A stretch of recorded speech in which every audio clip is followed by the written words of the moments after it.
le principal obstacle au bonheur, c'est nos propres pensées. C'est pas quelque chose d'extérieur à soi. Le bonheur pour moi, c'est la liberté. Pour moi, c'est très simple en fait, le bonheur. C'est juste être. Bienvenue sur le podcast C'est quoi le bonheur pour vous ? Je m'appelle Julien Perron, je suis le réalisateur du film C'est quoi le bonheur pour vous ?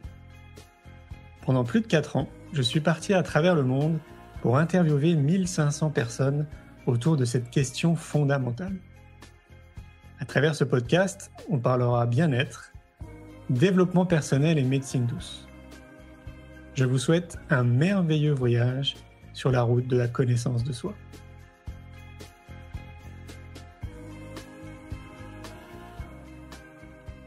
Aujourd'hui, j'ai le plaisir de recevoir Géraldine Prévost-Gigant.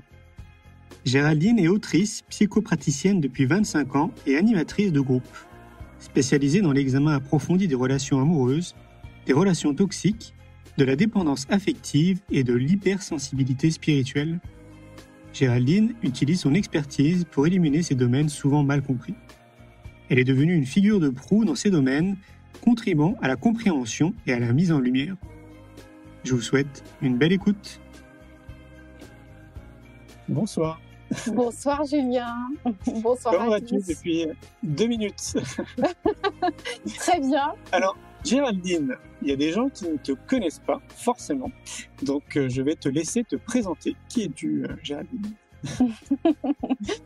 Je suis psychopraticienne de formation psychothérapeute. J'exerce depuis plus de 25 ans. Au fur et à mesure des années, je me suis spécialisée dans l'accompagnement des femmes puisque j'ai créé les premiers groupes de parole pour les femmes à Paris. C'était il y a très très longtemps, en 98. Voilà, ça date d'un petit moment. Donc c'est ce qui a fait que je me suis orientée dans l'accompagnement des femmes parce que suite à la création de ces groupes, de plus en plus de femmes sont venues me consulter en individuel. Puis j'ai continué mes explorations personnelles et professionnelles pour m'orienter vers la dépendance affective. Puis ensuite, au gré des écritures, puisque voilà, j'écris parallèlement des livres de psychologie, développement personnel. Je me suis orientée sur tout ce qui concerne l'amour et les relations, donc la question amoureuse. Et puis ensuite, là aussi, au fur et à mesure de mes explorations, de mes recherches, de mes interrogations, je me suis orientée sur l'hypersensibilité. Et puis, il y a eu un tournant très récemment avec la sortie des hypersensibles spirituels. Et c'est devenu une de mes spécialités d'accompagnement. Donc, je consulte en individuel, uniquement en ligne depuis la pandémie. Et j'anime aussi des groupes en ligne et en présentiel, des groupes de femmes sur différentes thématiques que je viens de citer et qui sont aussi les thématiques généralement de mes livres. Donc la question amoureuse, la dépendance affective, le célibat, l'hypersensibilité et ou la spiritualité, c'est selon là où on en est. Et j'écris donc comme je le disais, et j'ai dû oublier des trucs, mais en gros c'est ça. Ouais, c'est déjà très bien. Tu me disais d'ailleurs en off que tu en es à ton 16e livre. Oui, c'est ma 16e création éditoriale. Il y a des cahiers d'exercices, c'était les premiers écrits. Puis ensuite, il y a eu les essais. Et puis ensuite, il y a eu aussi 2 romans de développement personnel. J'ai adoré écrire les romans de développement personnel. Vraiment, c'était une belle aventure. J'ai envie d'ailleurs de m'y remettre. Et celui-ci, oui, c'est un essai sur les femmes et l'amour dans notre société d'aujourd'hui. Et c'est le 16e création. 16e Bravo. bébé. Ouais, c'est clair, bravo. Tu nous as expliqué un peu pourquoi tu as commencé à accompagner les femmes, mais là, le sujet de ce soir, c'est l'amour et les femmes. Ce qui me vient à l'esprit, c'est est-ce que c'est quelque chose qui, toi, te touche personnellement ou c'est lié au fait que, à force de côtoyer des femmes régulièrement dans tes activités professionnelles et peut-être aussi personnelles, est-ce que toi, ça te touche avant tout ou enfin, d'où ça vient en fait, si tu veux, pourquoi les femmes et l'amour? Ça aurait pu être l'amour de manière globale. Pourquoi exclusivement autour des femmes? Avec les années, je me suis aperçue qu'il y avait des témoignages qui revenaient de plus en plus souvent, principalement sur 2 thèmes. Le premier thème, des questionnements récurrents qui étaient faits aux femmes, quel que soit leur milieu, concernant leur célibat, pourquoi pas des enfants, pas de famille, etc. Et puis une autre chose ou un autre mal-être qui commençait à émerger, c'est les mésaventures sur les rencontres en ligne et les applications en ligne. Et donc, j'ai commencé à prêter l'oreille parce que j'ai entendu ces dernières années et pas avant, comme une vague, en fait, d'une thématique qui arrivait de plus en plus dans l'espace de consultation. Ok.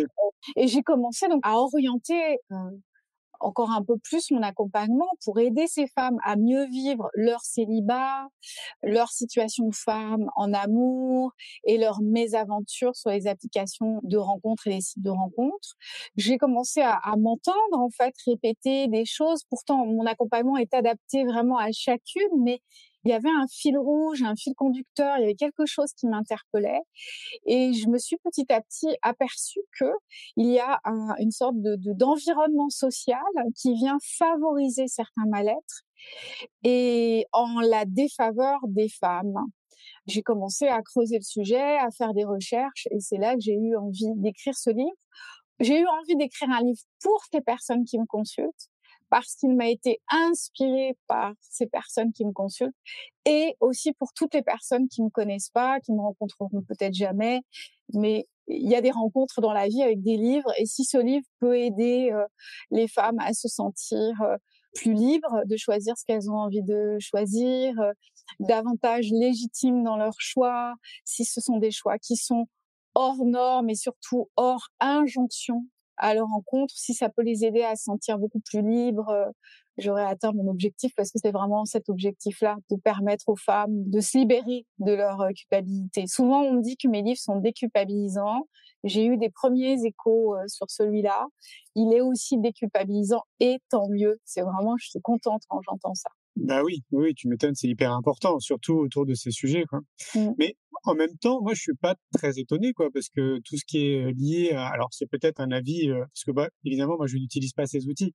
Donc c'est un avis, extérieur, peut-être qui est lié aussi à des discussions, enfin, bref. J'ai le sentiment quand même que c'est pas évident quand même sur internet de trouver, quelqu'un qui te correspond, quoi. J'ai vraiment le sentiment que la plupart des personnes qui seraient de manière assez régulière, en fait, sur ces sites-là, sont pas forcément, très alignés avec eux-mêmes, voire peut-être même un peu décentrés. Enfin, c'est difficile, tu vois, de mettre des mots sans juger, mais c'est pour ça que je dis que c'est vraiment un sentiment. Ouais, je pense pas que ce soit le lieu. Alors oui, on entend des fois à droite, à gauche, qu'il y a des belles histoires de personnes qui se sont rencontrées. Bien sûr, bien évidemment. Mais je pense que sur peut-être 100 personnes, c'est peut-être 2 personnes. Je peux me tromper, hein, peut-être que toi tu as des chiffres, je sais pas. J'ai pas de chiffres, mais par rapport à ce que j'ai pu observer, lire et aussi ce qu'on me rapporte, je dirais à peu près ça, oui. Ah ouais, OK. Un très très petit pourcentage. En creusant le sujet, je me suis interrogée en effet sur qui se trouve sur les applications et les sites de rencontres. Et je me suis finalement aperçue que les jeunes générations, pour eux, c'est normal d'y être. Donc, au début, probablement, oui, il y avait certains profils de personnalité quand ça a émergé, quand c'était au début, les premières années.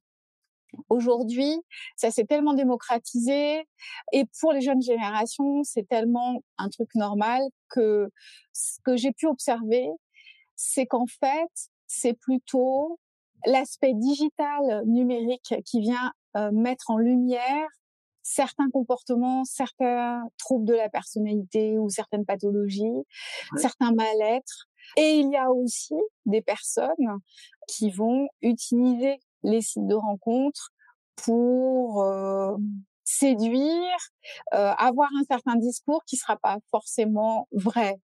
Voilà. Beaucoup de personnes sont à ces endroits-là, pas forcément avec les mêmes désirs, les mêmes attentes, les mêmes valeurs et le même savoir-être en termes de capacité relationnelle et à respecter l'autre. Ce que j'ai découvert aussi, parce que j'ai enquêté, et ce que j'ai découvert, c'est que l'algorithme des sites de rencontres et des applications de rencontres est aussi manipulé par certaines sociétés, pas toutes, hein. Ouais, Mais certaines sociétés manipulent les algorithmes et vont faciliter ou non la rencontre tantôt que nous sommes des hommes ou des femmes. Il y a un site de rencontre ou une application de rencontre qui, notamment, maintenant ça se fait plus parce que ça a été dévoilé, mais j'espère, moi j'en sais rien, mais qui donnait des bonus ou des malus qui étaient différents suivant les hommes ou les femmes. Les hommes qui avaient fait de bonnes études et avaient une bonne carrière professionnelle étaient boostés. Les femmes, elles, étaient boostées par rapport à leur physique et voire même avaient des points en moins si elles avaient fait des études longues et voilà. Ah ouais, d'accord, on en est là. D'accord. Donc c'est complètement misogyne et machiste en fait. Et voilà. Et donc ça intensifie une inégalité et ça vient, ça fausse en fait la rencontre en ligne. Mais oui. J'ai lu aussi et découvert aussi une autre façon de faire par une autre plateforme qui va par exemple faciliter l'accès aux femmes, ne pas les faire payer, comme en discothèque parfois. Enfin, en tout cas moi de mon temps c'était ça. Les filles elles payaient pas jusqu'à avant minuit. Enfin bref. Ben là elles ne payent pas. Les hommes non plus au début. Mais ils vont avoir du mal à avoir un panel de rencontres qui soit satisfaisant. Donc, ils vont ramer, suffisamment ramer jusqu'à ce qu'ils prennent un forfait. Et là, ça se débloque. Et comme par hasard, on propose à ces hommes davantage de profils féminins. Donc là, ce sont les hommes qui sont désavantagés. Ce que j'ai découvert, c'est tout un monde, en fait, d'inégalité homme-femme qui vient fausser les relations. On ajoute à cela nos problématiques, nos névroses, et ça donne lieu à certains malentendus.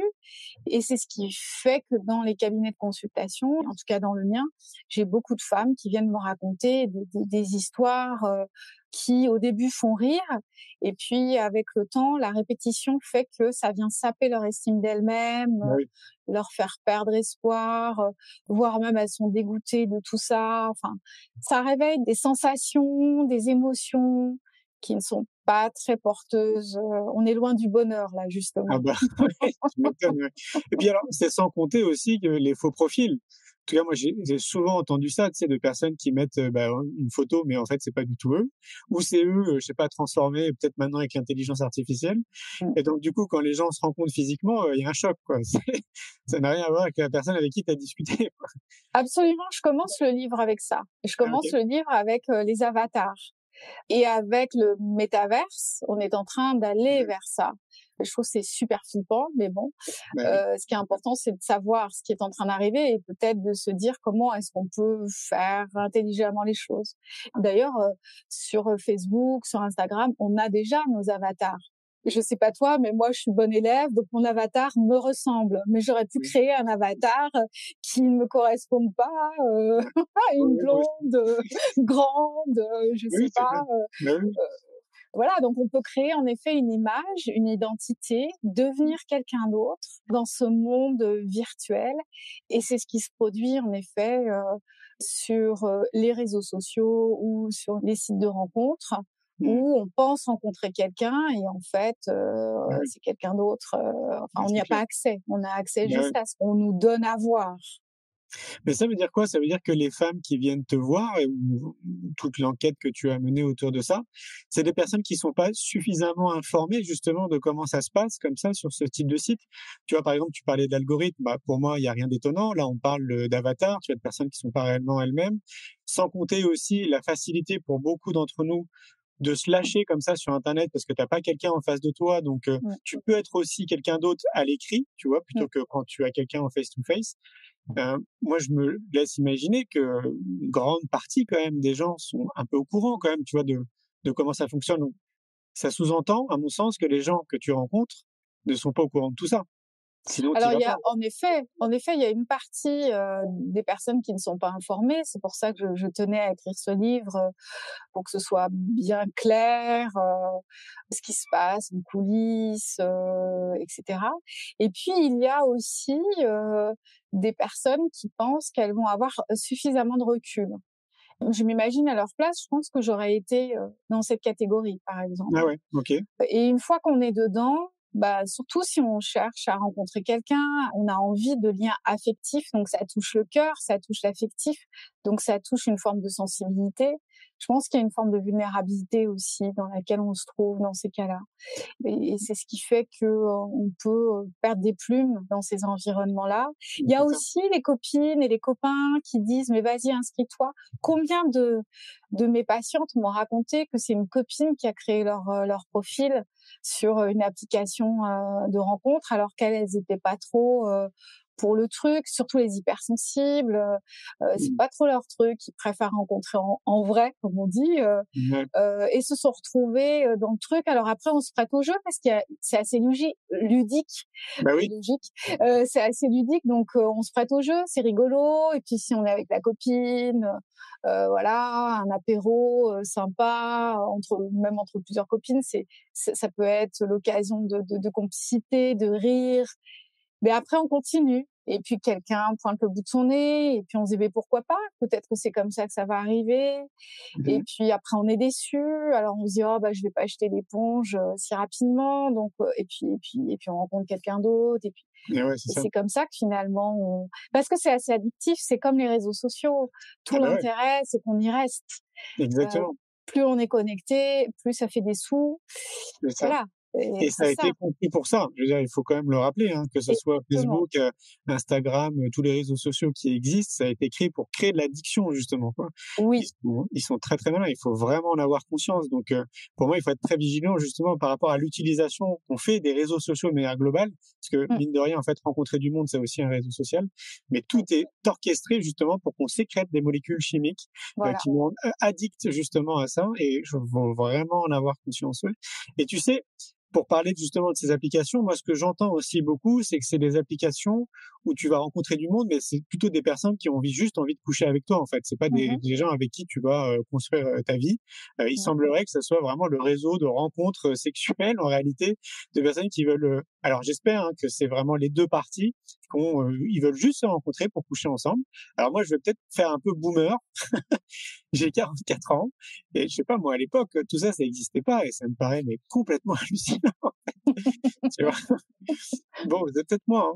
Alors, tu n'es pas boomer, tu fais partie des nouveaux romantiques dont je parle dans une partie de ce livre et je dois bien avouer que plus j'en parle et plus j'ai envie de consacrer un livre à ces hommes. Donc, visiblement, tu fais partie, ce qui ne m'étonne pas. Et voilà, les nouveaux romantiques sont souvent des personnes qui sont dans une démarche de spiritualité, de psychothérapie, ou intéressées par le développement personnel, ou les sciences humaines, ou la philosophie, qui sont dans l'altérité, qui sont dans le respect de l'autre, développent ceci dans le livre à un moment donné, après avoir balayé un certain nombre de choses pas très fun de la situation de la rencontre en ligne. Ouais. Après aussi avoir parlé, tu le soulignais à l'instant, comme la dépendance affective est une de mes spécialités, je me suis interrogée en prenant un peu les choses à l'envers. Suite à certains témoignages, je me suis aperçue que certaines personnes qui n'étaient pas forcément dépendantes affectives, mais affectives et hypersensibles plutôt, devenaient dépendantes affectives via nos outils de communication. Donc là, je parle au sens large, pas seulement des applications, mais de nos smartphones et de l'utilisation que nous pouvons en faire. Et je me suis aperçue qu'en fait, notre modernité peut créer chez nous de l'addiction, tu viens de le souligner avec les réseaux sociaux, et que nous pouvons penser être dépendantes affectives lors d'une rencontre, alors que c'est parce que nous faisons un usage de notre modernité qui vient chosifier les êtres, les rendre comme des choses. Et ce que tu soulignais aussi tout à l'heure me faisait penser à ce que je tenais absolument à souligner dans le livre, c'est que ces sites viennent utiliser l'amour, qui est une énergie sacrée. L'amour au sens large est une énergie sacrée. Après, ça s'active vers un être, mais c'est aussi de l'amour envers nos animaux. Je vois ton chat derrière, des plantes, la nature. l'humanité, la planète. Donc l'amour est une énergie ensuite qui va se colorer en fonction de là où elle va, ou là où il va s'orienter. Mais on est dans une société qui vient utiliser l'amour pour faire de l'argent. Ouais, c'est clair. Et ça, c'est hyper important que nous prenions conscience qu'en fait, il y a tout un système pour faire de l'argent, donc les réseaux sociaux, les espaces de rencontres, etc. Et qu'on vient monétiser le sentiment. Exactement. Et je trouve ça super violent, en fait. Je suis bien d'accord. Ouais. Et c'est important de le conscientiser parce que être conscient permet de prendre de la distance et peut-être pouvoir utiliser nos modes de communication d'une façon un peu plus humaine. Ouais. Quoique, bon, voilà. C'est tout le sujet de notre discussion. Tu sais, on fait un magazine, enfin, je sais pas si tu le sais pas, si tu le sais, pardon, on fait un magazine qui s'appelle le magazine Innovation en Éducation, qui sort tous les 2 mois. C'est un magazine papier. Et donc là, ce matin et hier, on était en réunion avec une partie de l'équipe, avec le directeur et puis une collègue. Et donc, on est en train de préparer le chemin de fer. Et le thème du prochain magazine, c'est justement lié à ce que nous, on a appelé l'intelligence numérique. C'est pour ça que ça me fait penser à ça, parce qu'à un moment donné, on a eu le sujet, c'est comment utiliser, en fait, le numérique qui est complètement intégré dans notre vie et même limite un peu imposé, tout en restant humain, c'est-à-dire tout en gardant notre humanité, quoi. Waouh, super. Ouais, c'est super. C'est un vrai challenge. Et donc, ne serait-ce que notre téléphone, ça a été créé justement pour créer de l'addiction aussi, quoi. Bah, bien sûr. Et ouais. Bien sûr. Parce que voilà, ils font tout. En fait, la société fait en sorte que on ait absolument besoin de notre téléphone. Et on avait des exemples là ce matin. Par exemple, je sais pas, tu prends le métro, le tram, peu importe, un transport en commun, tu vois en fait que quand tu rentres, tout le monde est comme ça avec son téléphone. Ça fait un peu robot, tu sais. Moi le premier, hein. Alors moi, même au resto. Même au resto aussi, bien évidemment. J'étais au resto dimanche avec mon chéri et il y avait un couple avec un ado à la table à côté de nous. Ils ne se sont pas dit un mot jusqu'à ce que le plat principal arrive. L'ado est allé faire voilà, il est allé peut-être voir un pote et il y avait le mari et la femme, chacun à un bout de la table sur leur téléphone. Et quand ensuite les plats sont arrivés, ils se sont mis tous les trois à parler. Mais j'ai trouvé que c'était on peut avoir des urgences professionnelles parce que justement on est dépendant de nos outils pour communiquer, échanger et parfois ça nécessite de répondre rapidement à un message urgent. Mais je trouve que c'est un temps important. Ce dimanche midi, ils sont ensemble, ils sont en famille, ils sont au resto, donc c'est une sortie, donc ils sont censés apprécier le moment ensemble et ils peuvent pas s'en empêcher. J'ai trouvé que ça résumait tout. En fait. Mais très clairement, très clairement. Et puis c'est le réflexe. Et moi, une fois de plus, je m'inclus dedans. Hein. Tu sais, c'est le réflexe. C'est tu ne sais pas quoi faire, t'attends le train, t'attends quelque chose, tu sors ton téléphone. Tu sais, ça fait un peu comme le fumeur qui s'embête et qui prend sa cigarette et qui fume en réalité. Et pourtant, moi, j'ai conscience, tu vois, de tous les mécanismes. Et je sais que c'est mon outil de travail, donc j'ai conscience de tout ça. Mais malgré tout, je vois en fait que justement ça crée de l'addiction. Et donc, c'est site en premier.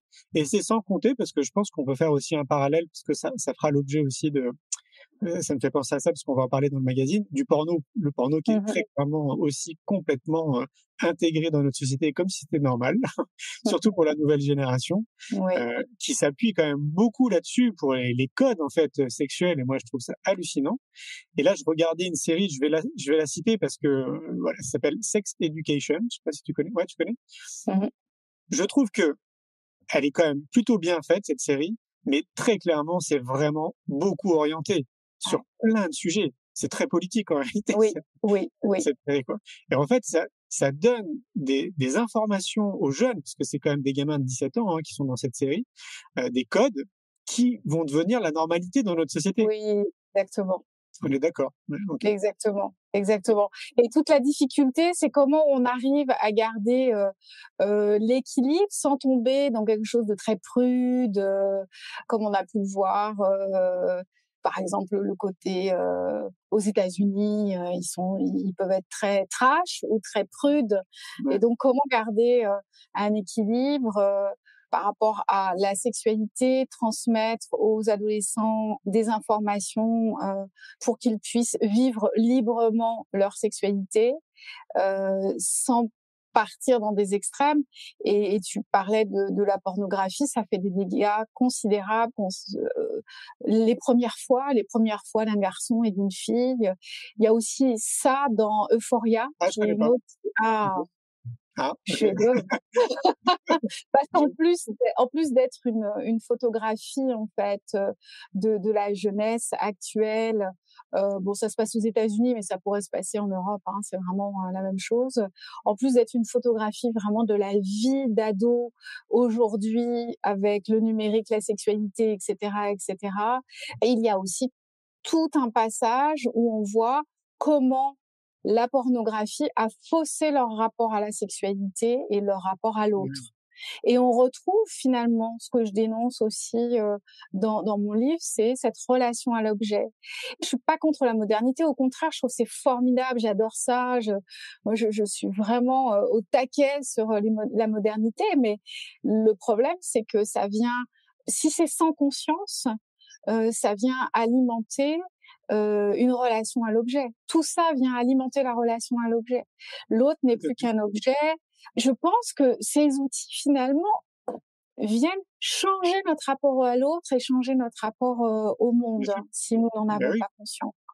Complètement. En fait, on rentre dans un système de consommation. On consomme un individu comme on irait acheter un jean dans un supermarché. Exactement. Exactement. Ah ouais, je suis bien d'accord. Et sans compter les tabous qu'il y a autour, notamment, je trouve, autour de la sexualité et de la pornographie. Très clairement, déjà, nous, je trouve que de notre époque, on n'était pas éduqués, en fait, à la sexualité. Alors oui, peut-être qu'il y avait des cours, mais franchement, c'est pas comme ça qu'on nous sensibilise, quoi, en gros.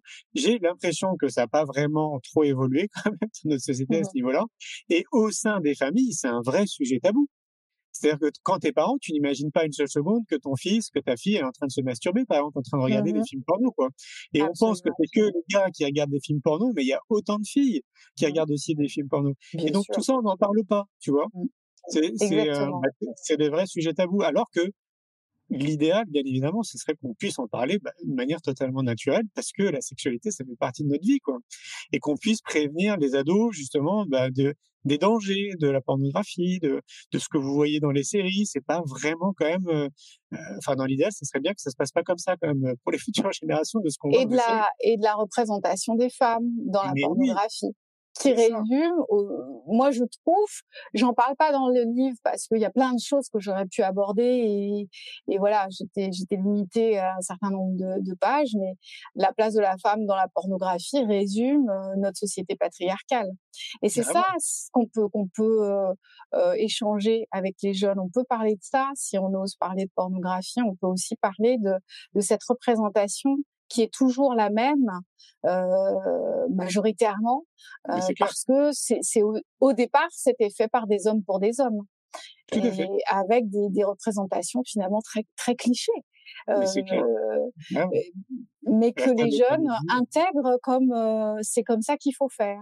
Mais oui, c'est ça. Voilà. Donc oui, plus il y aura de livres comme le tien, plus il y aura de personnes qui parleront de ces sujets, et mieux on portera, parce que vraiment, je trouve que c'est... Alors, je ne sais pas dans d'autres pays, je sais pas si toi tu as l'info dans d'autres pays, je sais que d'un point de vue éducation, parce que c'est un sujet moi qui m'intéresse, il y a des pays qui sont un petit peu en avance quand même sur nous, c'est-à-dire qu'ils intègrent beaucoup plus le savoir-être, les compétences psychosociales, donc ça amène quand même les jeunes individus à mieux se connaître plus rapidement que nous, je pense, notamment en France, donc peut-être que ça les aide à avoir le discernement, tu sais, dans ce qu'ils peuvent observer dans les séries ou sur les sites porno. Mais en France, je trouve qu'on a beaucoup de retard là-dessus. Et donc, du coup, c'est comment on peut aborder ça du mieux qu'on peut. Alors, c'est chouette, là, t'as quasiment, donc t'as des gens qui viennent te voir, donc là, c'est parfait.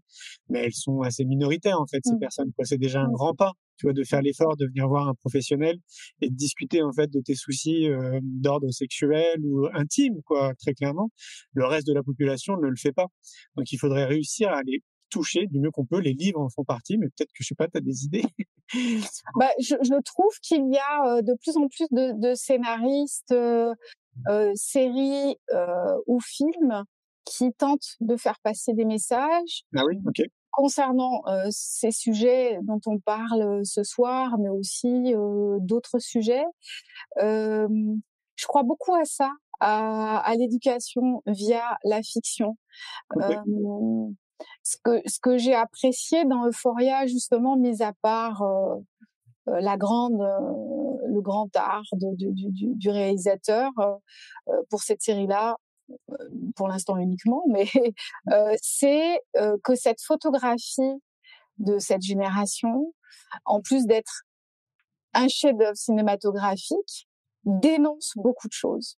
Ah, super. L'hypersexualisation des filles, l'identification des jeunes filles à des modèles stéréotypés féminins, l'identification des garçons à ce que c'est qu'être un vrai mec, être viril, les conséquences de l'éducation sexuelle via la pornographie. On voit tout ça. Bon, il faut avoir un peu de recul, mais nous, adultes, c'est intéressant de regarder ceci. Et si on est parent, je pense que ça interpelle forcément. Mais oui. Ça interpelle forcément, et c'est bien de savoir comment ça se passe parce qu'on est vraiment inside, on est avec eux, on vit à leur côté, on s'attache, on a peur, voilà, c'est une fiction, donc on est emporté dans le truc, mais ce qui est très intéressant, c'est qu'on est vraiment dans une vie avec eux, ce qui n'est pas possible dans la réalité. C'est Ok. un monde à part, mais on voit l'influence de la société, l'absence éventuellement de parole des parents ou l'absence des parents tout court. Ouais, c'est ça. Et je trouve que c'est une série, en tout cas, moi, ça m'a éduquée aussi, alors que je connais bien ces sujets-là. J'ai appris énormément, en plus de passer, encore une fois, je le redis, un très bon moment de cinéma, mais de série cinéma, hein, quand la série se fait, un beau film. J'ai aussi appris beaucoup. Ça a été très enrichissant pour moi dans ma pratique, et aussi pour moi... voilà, j'ai des enfants du côté de mon mari, ce ne sont enfin des petits enfants du côté de mon mari, et donc voilà, j'ai pensé à mes petits enfants qui sont tout petits aujourd'hui, mais qui vont grandir avec tout ça, avec qui vont grandir avec l'accès à l'information à fond les ballons, avec la pornographie, avec les drogues, avec la banalisation d'un certain nombre de choses, et comment nous on peut être là à leur côté pour que ils puissent garder une conscience et préserver leur âme, et ensuite pouvoir poser leurs pierres pour un futur. C'est-à-dire qu'ils sont tout petits, mais je pense à eux, je me dis voilà, ils sont l'avenir, et nous sommes responsables de ce qu'on leur transmet, et ils sont l'avenir de notre planète. Et nous, on a cette responsabilité de transmettre aux jeunes générations des valeurs, une conscience, une sensibilité, pour qu'ils puissent faire que l'humanité prenne un bon tournant. C'est ça, pour moi, c'est vraiment tous les enjeux, hein. C'est qu'ils restent humains, tu vois. Oui, la technologie, ok, parce qu'effectivement, elle est là, elle est présente et on en a besoin forcément. Elle nous aide sur beaucoup de choses, mais avant tout, restons humains, quoi. C'est-à-dire apprécions la nature, prenons soin de notre corps, notre état d'esprit, mangeons bien, etc., etc. Ça me paraît vraiment fondamental. Ouais, c'était encore tout l'objet de notre discussion ce matin, je te dis, pour le prochain mag. C'est rigolo que ça vienne faire écho, quoi. Et la plupart j'allais dire des patients, je sais pas si c'est le bon terme, je suis pas très fan de patients, donc je veux dire des personnes qui viennent te voir. C'est quoi la moyenne d'âge? Est-ce que c'est cette nouvelle génération justement ou ils sont... J'ai la fourchette des gens qui viennent me consulter. Ça peut être 20, 25 ans jusqu'à 60. Ah oui, ok, d'accord. Ouais, donc il n'y a pas de, pas vraiment de moyenne, quoi. C'est ok. D'accord. Et j'aime ça. Et peut-être que c'est pour ça d'ailleurs que chaque tranche d'âge se sent bien avec moi, parce que je m'adapte aussi à ces personnes. Je m'informe beaucoup aussi de l'évolution de la société, pas seulement pour ce livre, mais aussi parce que je trouve qu'une certaine psychothérapie ou certains courants de psychothérapie ont parfois raté le coche par rapport à notre modernité, et que en tant que praticien, c'est important que nous puissions être au courant de l'évolution ou des tournants de notre société pour pouvoir accompagner de la façon la plus juste, et surtout les plus jeunes. Parce que parfois, les plus jeunes, ils ont besoin d'avoir des praticiens qui sont pas trop vieux, mais pas trop jeunes. Pas trop vieux pour pas être largués et qu'il y ait un problème de communication. pas trop jeunes non plus parce qu'ils ont envie de pouvoir avoir des points de repère, des points d'appui, qu'il y ait une maturité. Et en tout cas, moi, je vis ma pratique aussi comme ça. C'est-à-dire qu'il y va de ma responsabilité et aussi de mon grand intérêt pour les êtres, de me tenir informée et de m'adapter aussi à cette société en mouvement. C'est important. Je trouve qu'on peut rester vite dans notre bulle, hein, dans nos cabinets de consultation. Et c'est pour ça, peut-être que c'est le cas aussi pour toi. Moi, c'est pour ça que je regarde des séries comme Sex Education. Enfin, moi, c'est pas mon métier, hein, mais c'est justement, en fait, c'est pour prendre le pouls, tu vois, social. En fait, c'est une étude sociologique pour moi à chaque fois. On est d'accord? Ouais, Oui, ça. absolument, absolument. C'est précieux. Ouais. Tu parlais de dépendance affective et tu disais que tu étais quand même bien spécialiste autour de la dépendance affective. Pareil, là, c'est un sentiment, bien évidemment.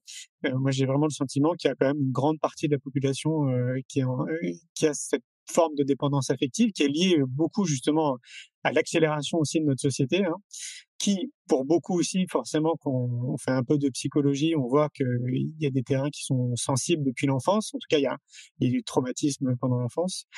Et donc, ce que je veux dire, c'est que, au même titre que les hypersensibles, là, ces dernières années, j'ai vraiment l'impression qu'il y a de plus en plus d'hypersensibles. Et donc, du coup, aussi de plus en plus de personnes qui sont dépendantes affectives, parfois sans même s'en rendre compte. C'est-à-dire que jusqu'au jour où tu lui dis, peut-être que, et là, ça peut générer un déclic, quoi. Est-ce que c'est ce que tu vois, toi aussi? Par rapport aux hypersensibles, c'est ce qui m'a amenée à avoir envie d'écrire sur les hypersensibles spirituels, c'est que je me suis interrogée sur cette augmentation des hypersensibles. Certains disent que c'est parce que nous avons aujourd'hui une connaissance du sujet suffisamment fine pour pouvoir les voir, pas les diagnostiquer parce que c'est un trait de personnalité et ce n'est pas une problématique psychique. Mais en tout cas, on a on est suffisamment informé pour les reconnaître. Certains professionnels disent que c'est parce qu'on les voit plus, parce qu'on est en capacité de les voir plus. D'autres disent des hypersensibles, ça a toujours existé. J'ai émis une hypothèse avec 2 leviers, qu'il y a plus d'hypersensibles parce que nous sommes dans une société violente psychologiquement. Parce que si je dis simplement violente, certains vont me dire ouais, mais au Moyen-Âge ou dans les temps passés, c'était hyper violent et tout. Mais là, c'est une violence, je dirais, plus psychologique. Et puis, j'ai mis une autre hypothèse qui est que il y a une évolution de conscience, une ouverture au développement personnel, à la spiritualité, qui n'est pas seulement une fuite, comme peuvent le dire ceux qui croient en rien, et qui disent que c'est pour fuir les angoisses, les incertitudes, la peur de la fin du monde et tout et tout et tout. Moi, je suis convaincue qu'il y a un éveil des consciences et que les hypersensibles sont la face visible de cet iceberg de l'éveil de conscience de l'humanité. Et c'est pour ça que j'ai associé hypersensibilité et spiritualité, parce que j'avais envie de parler spécifiquement de ces êtres qui sont hypersensibles à la spiritualité, à la sagesse, qui sont dans cette quête, dans comprendre plus sur la nature humaine et qui sont soucieux de l'avenir de l'humanité. Par rapport à la dépendance, pardon, excuse-moi, je t'ai coupé. J'allais dire, excuse-moi, c'est beaucoup plus la nouvelle génération, dont j'ai l'impression. En tout cas, ce sont ceux qui sont super contents de mon livre, c'est ceux qui viennent me voir. Alors, j'ai les autres, mais ça a été une des découvertes à la sortie du livre, et encore aujourd'hui, c'est de voir arriver des très très jeunes, ravis d'avoir lu ce livre et de pouvoir le relire parce qu'ils se sont reconnus. Et c'est là que j'ai compris, en effet. Il y a une jeune génération particulièrement sensible et particulièrement spirituelle. Et moi, ça me donne un espoir infini quand je les rencontre. Je me dis, waouh, c'est notre avenir. Et s'ils sont de plus en plus nombreux, c'est une belle humanité qui est en train d'arriver. Et dans mes journées d'optimisme, je pense à ça. Je me dis qu'on est en train de traverser vraiment un processus de mort-renaissance pour qu'advienne et arrive une humanité beaucoup plus consciente et respectueuse du vivant. Mais oui, c'est clair. Voilà. C'est beaucoup plus de filles, j'imagine, non? Non. Il y a aussi des garçons et des hommes. Oui. Bon, c'est rassurant. Oui, oui, oui, c'est très rassurant. OK, cool. Et donc oui, on parlait du coup de dépendance affective, qui est pour moi un des mots aussi quand même vraiment de notre société qui est assez éteint. On n'en parle pas beaucoup quand même de la dépendance affective. C'est pas comme si c'était tabou, mais enfin, peut-être que je me trompe, hein, mais j'ai pas l'impression qu'on en parle beaucoup en fait de. Alors moi, je peux pas répondre à ça. Enfin, si je peux répondre à la question, mais disons Oui, que par rapport à on en parle beaucoup ou pas, de là où je suis, vu que oui, c'est ma spécialité, je me rends pas compte. Donc c'est intéressant de t'entendre le dire. Ça me donne une information supplémentaire parce que moi, comme c'est ma oui, spécialité, voilà, je suis dedans. Et parfois, quand on est dans une spécialité, on en oublie que la perception de l'extérieur n'est pas la même. Donc oui, merci, c'est intéressant de le souligner. C'est vrai que c'est un sujet tabou pour pas mal de gens, mmh. euh, mais la rencontre amoureuse aussi, hein, Ah oui, OK. curieusement, il n'y a pas beaucoup de place pour les sentiments. Soit c'est à l'eau de rose, soit c'est tabou, voilà. Ah ouais. Et alors la dépendance affective, je pense qu'en effet, elle est intensifiée par la société, par nos modes relationnels et par la modernité, bien entendu, comme je l'ai dit tout à l'heure, parce que aussi, aujourd'hui, on peut mettre quelqu'un en attente et l'insécuriser rien qu'avec notre smartphone Mmh. ou notre ordinateur.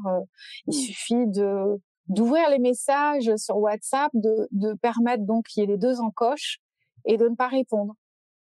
Et si quelqu'un est amoureux, est attaché ou est inquiet ou insécurisé, cette personne va être encore plus insécurisée parce que C'est clair. on a vu son message, on n'y a pas répondu. Ou bien on dit qu'on est occupé et puis en fait, si on ouvre WhatsApp, on voit en ligne, mais en ligne pour d'autres et pas pour cette personne. Donc ça va Mmh. créer de l'insécurité et de la C'est mise clair. en attente. Donc en fait, on a un pouvoir sur l'autre avec nos technologies plus qu'auparavant. OK. Auparavant, on pouvait ne pas répondre à une lettre manuscrite. Ça avait moins d'impact parce qu'on n'avait pas l'habitude de cette immédiateté. Et aujourd'hui, pour tout, on a l'habitude d'une immédiateté C'est clair. et donc on gère pas la frustration. Et Mmh. du coup, quand l'autre nous met en attente, ça vient nous toucher davantage. Et si en plus, en effet, on a un terrain avec une blessure d'abandon ou de rejet, ça va s'allumer comme une mèche, voilà, C'est clair. immédiatement. Et Mmh. donc, ces outils de communication nous permettent d'avoir du pouvoir sur l'autre, de ghoster, donc de disparaître, de quitter quelqu'un sans laisser d'adresse, sans donner de signification, de la bloquer de tous nos réseaux sociaux et la personne se trouve éjectée de notre C'est clair. univers numérique et de vie sans avoir d'informations et Ah, c'est elle violent. n'existe ah ouais, c'est super violent, elle n'existe plus de notre champ numérique. C'est-à-dire qu'elle va aller sur Instagram, sur Facebook, sur WhatsApp et elle aura, je sais pas ce qu'on a, on doit avoir un rond ou je Ouais. sais plus, Ouais, elle a disparu, quoi. voilà, elle est Ouais. disparue, d'où le terme ghosting puisque ça devient un fantôme. Mmh mh. Donc auparavant, oui, il y avait des gens qui se quittaient. On connaît bien l'expression, il est allé acheter des cigarettes. C'était un homme. Il est allé acheter des cigarettes et il n'est jamais revenu. Et bien aujourd'hui, ça s'est démocratisé avec nos outils de communication. Donc ça accentue des terrains de dépendance affective, voire ça peut créer des dépendances affectives momentanées parce qu'on va créer de la dépendance chez l'autre. Ouais, mais là, ça veut dire quoi? Ça veut dire qu'une grande majorité des gens sont au courant de ça? C'est un peu machiavélique quand même. Ah non, non, pas une Ah oui, majorité, ah OK. Ah oui, certains OK. profils ou bien des personnalités évitantes. Par exemple, il y a ce que j'appelle les personnalités évitantes, c'est souvent ceux-là qui attirent les dépendants affectifs. Hein. Il y a une espèce de voilà, Ouais, c'est clair. Ouais, voilà, hein. mmh. Et ça va s'alimenter. C'est-à-dire plus il va être indifférent, plus la personne dépendante affective va être dépendante affective, Mmh. et plus elle va être dépendante affective, et plus il va être dans l'évitement, et il ou Ouais, je elle va être dans la fuite. Donc en fait, certains profils vont avoir tendance à prendre le dessus dans la relation via nos outils de communication. C'est-à-dire que ce sont devenus nos outils de communication. bah Et oui, donc c'est ça. finalement, nos communications vont être teintées de nos tendances, de nos profils psychologiques, de nos mécanismes relationnels, et ça va être, en fait, ça fait caisse de résonance. C'est-à-dire que ça vient intensifier des terrains et les rendre davantage visibles. Oui, et puis sensible du coup, mais est-ce qu'on serait pas un peu tous justement avec un terrain, tu vois, avec des blessures de rejet, avec des blessures et tout ça, tous, un peu tous, forcément, quoi. Ouais, on est d'accord. Bah, nous sommes des êtres affectifs. Après, c'est plus ou moins accessible suivant nos mécanismes de protection, Ouais. suivant ce qu'on va empiler au-dessus de notre cœur, suivant Carcasse. voilà, on va mettre comme sous une armure notre cœur, suivant ce degré de protection, on va avoir conscience de notre dimension affective ou pas. Mais finalement, nous sommes tous des affectifs parce que nous sommes tous des êtres de relation. Et spirituellement, moi, je dis que nous sommes aussi porteurs de cette vibration qui est de l'amour. Et donc, on est venu là pour que cette énergie circule. On est tous des affectifs, donc on va être touchés par ces nouveaux modes de communication. Et c'est pour ça, je trouve que c'est important de ne pas oublier de communiquer, de regarder comment on communique, avec qui. On peut faire les choses avec élégance, mais ça prend un peu plus de temps. Et le temps, on a l'impression qu'il nous échappe de plus en plus parce que tout s'accélère. C'est un vrai challenge, en fait, de garder cette conscience et de regarder ce qu'on fait sans se juger, et pour pouvoir rétablir les choses en fonction aussi de nos valeurs et de notre sensibilité. J'ai une question qui me vient à l'esprit en t'écoutant. Tu nous as expliqué que tu avais fait le choix, quelque part, d'accompagner les femmes. Donc, si j'ai bien compris, exclusivement les femmes. Est-ce que pour autant, le sentiment que j'ai, c'est probablement que les hommes vivent exactement la même chose? Les hommes romantiques, les nouveaux romantiques, il y a des nouveaux je les appelle les nouveaux romantiques, je développe pourquoi dans le livre, sont ceux qui souffrent, oui, de cette modernité, de ce mode de communication. Tous mes copains autour de moi sont avec cette sensibilité, cette humanité, mais ce sont des êtres qui sont informés d'un certain nombre de choses sur la dimension humaine, la psychologie, la spiritualité, mais ils avaient de toute façon au départ du parcours que je connais d'eux une sensibilité déjà, une humanité très marquée. Ils souffrent bien entendu de ces nouveaux modes relationnels. Et le reste, ceux qui ne seraient pas dans la catégorie que tu viens de donner, comment eux vivent les choses? T'as une idée? Parce que je me dis, si c'est compliqué pour les femmes, alors oui, vous êtes plus sensibles et il y a toute une histoire autour de la femme, de la féminité dans notre société, et ça ferait peut-être l'objet d'ailleurs d'un autre live. Non pas que je sois girl power, mais pour moi, il y a vraiment quelque chose à faire et des sujets à amener autour de la femme et qu'elle soit beaucoup plus présente en fait dans notre société. Mais je trouve que c'est encore un autre sujet. Et d'un autre côté, en fait, il y a une grande partie des hommes, de moi, ce que j'ai observé dans ma vie, il y a tellement d'hommes, en fait, qui jouent les hommes. Tu vois ce que je veux dire? J'aborde ça dans le livre, quasiment la première moitié, où je parle de l'importance de l'éducation. On en revient à ton sujet important pour toi, et c'est fondamental dans ce dont on est en train de parler concernant les hommes et les femmes. En fait, il y a une identification à ce que doit être un mec et ce que doit être une fille.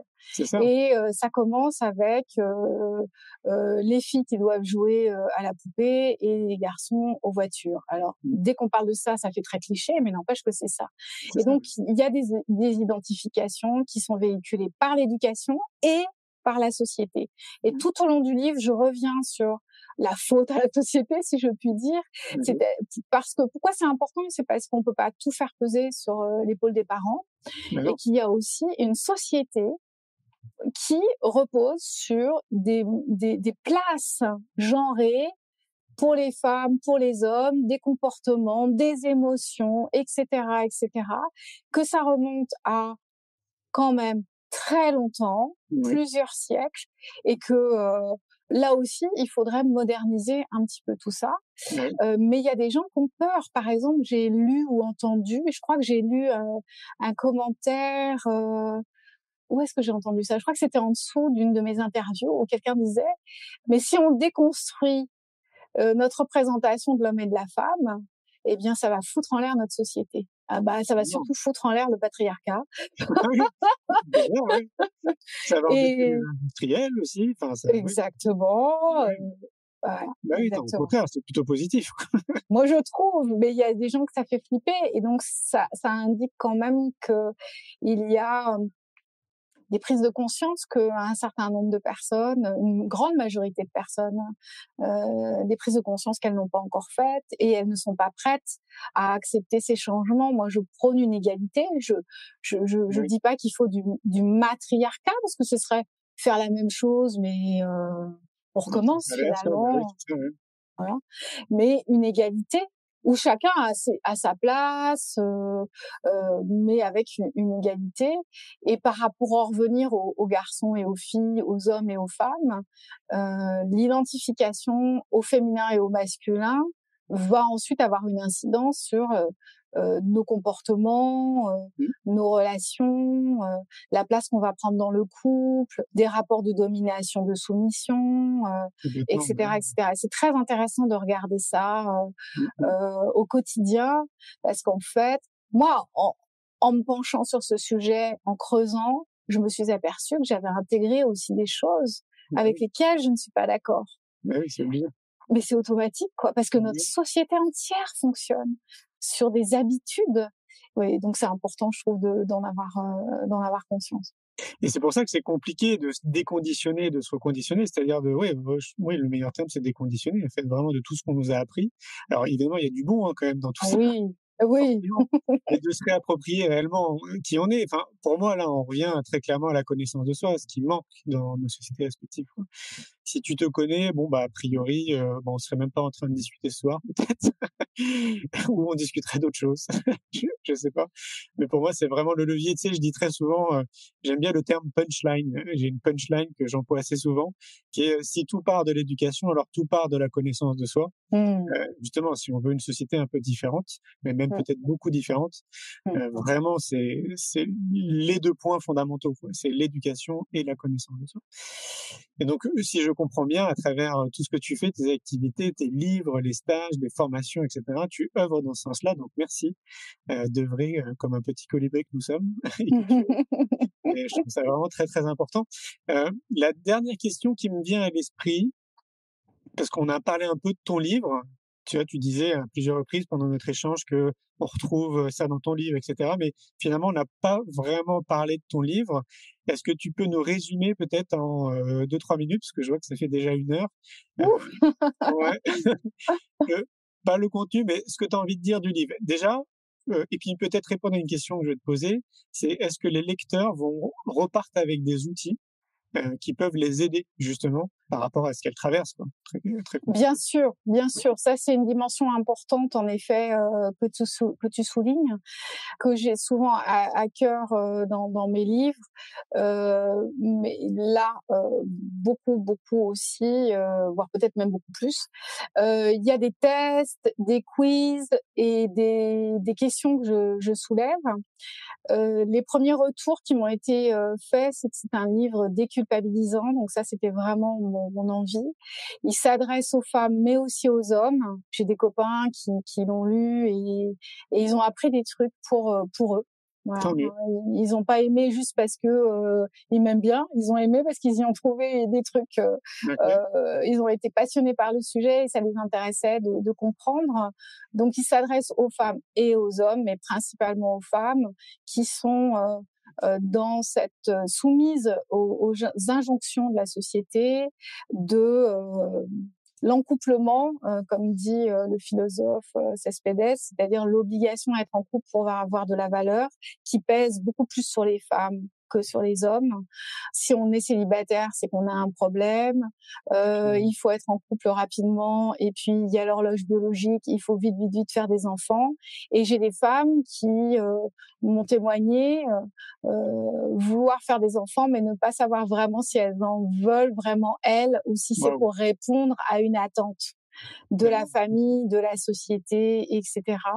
Donc, c'est un livre qui permet de comprendre que la société peut mettre sous pression certaines femmes, principalement célibataires, que notre modernité vient être en notre défaveur et alimenter certaines addictions, la dépendance affective. Et il y a des clés pour que les femmes puissent s'alléger en fait du poids de tout ceci, pouvoir trouver des pistes pour assumer leur choix, quel que soit leur choix. Et sur la dernière partie de l'ouvrage, qui est peut-être la partie que moi je préfère, parce qu'on retrouve une certaine philosophie aussi dans mes autres livres, je parle des nouveaux romantiques, donc de ces hommes qui ne sont pas dans cette relation à l'objet, qui ne sont pas dans cette masculinité toxique, qui sont pas dans cette domination, mais qui sont dans l'altérité, la conscience, voilà, comme toi.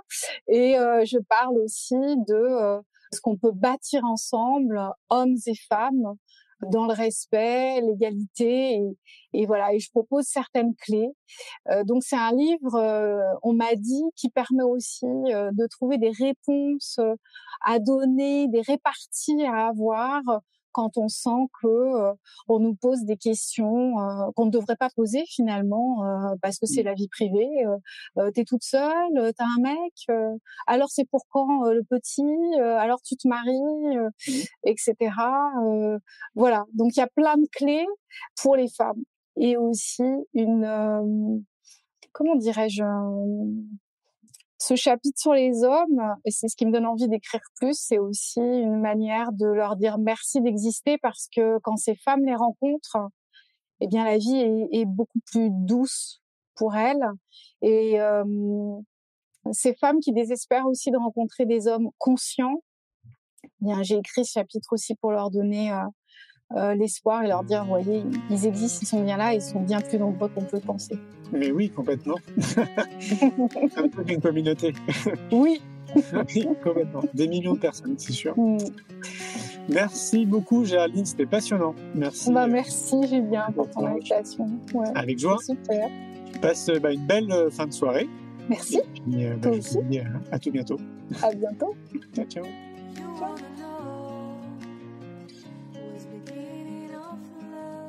Un grand merci pour votre écoute. J'espère que vous avez passé un bon moment avec nous. Pour prolonger l'expérience C'est quoi le bonheur pour vous et continuer votre cheminement sur la connaissance de soi, je vous invite vivement à lire mon livre C'est quoi le bonheur pour vous, que vous trouverez dans toutes les librairies. Jouez et amusez-vous avec le jeu de cartes entre amis, avec des inconnus, dans le monde de l'entreprise, à l'école. Regardez le film C'est quoi le bonheur pour vous. Et surtout, prenez soin de vous. Je vous souhaite un merveilleux voyage vers vous-même.